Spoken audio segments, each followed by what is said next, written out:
Assalamualaikum warahmatullahi wabarakatuh.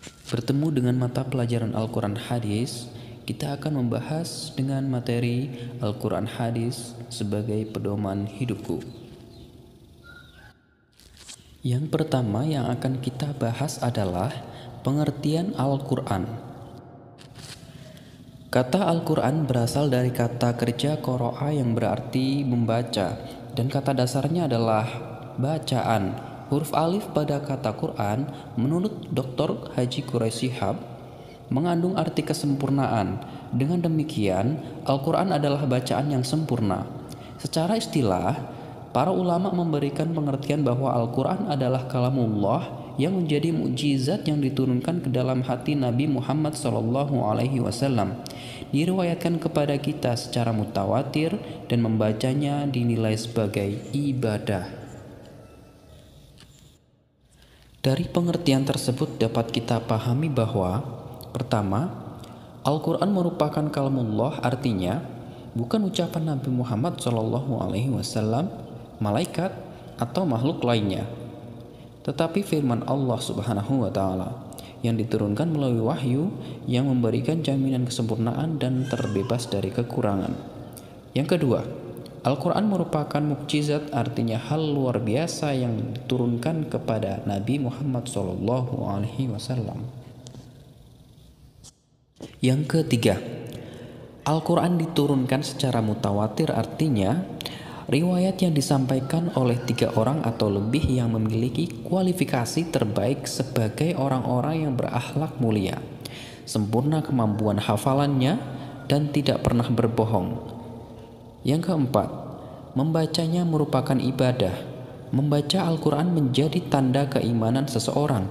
Semakin tinggi imannya, semakin sering dan sungguh-sungguh membacanya. Semakin sering membacanya, semakin meningkat imannya pula.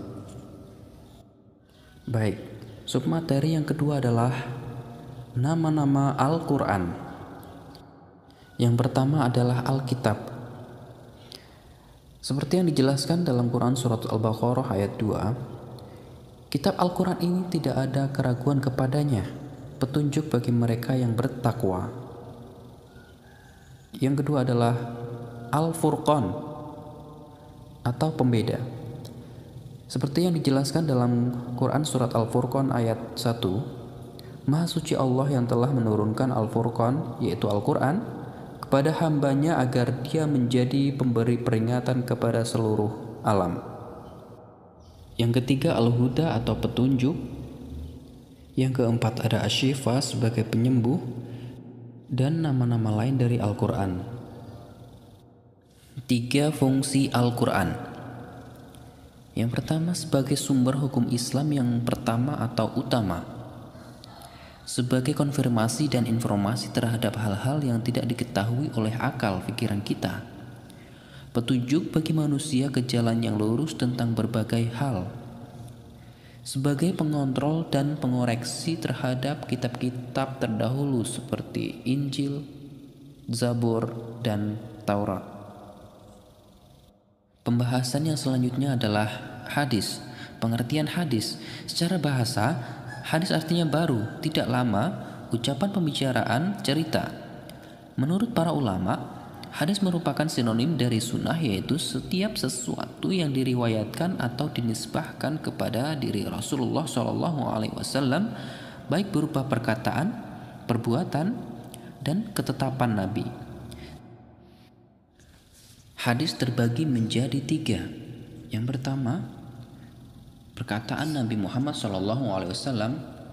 Yang kedua adalah perbuatan Nabi Muhammad SAW atau hadis fi'liyah. Yang ketiga adalah ketetapan Nabi Muhammad SAW atau hadis takririyah. Fungsi hadis terhadap Al-Quran: mengukuhkan hukum yang sudah ada dalam Al-Quran, merinci ayat Al-Quran yang mujmal atau global, menetapkan hukum yang belum terdapat dalam Al-Quran, membatasi keumuman ayat dalam Al-Quran. Fungsi Al-Quran dan hadis dalam Islam.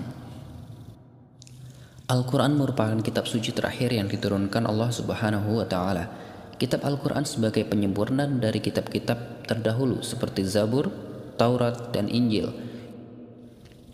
Kitab-kitab Allah sebelumnya ditujukan kepada umat pada zaman tertentu saja, berbeda dengan Al-Quran yang digunakan oleh siapapun sampai akhir zaman.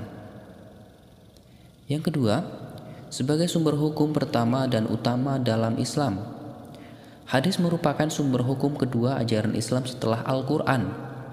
Hadis merupakan rujukan umat Islam dalam memahami syariat.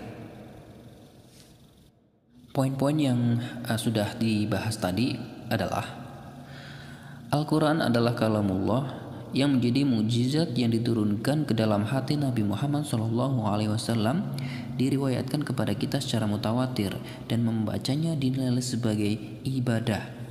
Yang kedua, hadis adalah setiap sesuatu yang diriwayatkan dari Rasulullah SAW, baik berupa perkataan, perbuatan, atau ketetapan Nabi Muhammad SAW. Fungsi Al-Quran bagi manusia.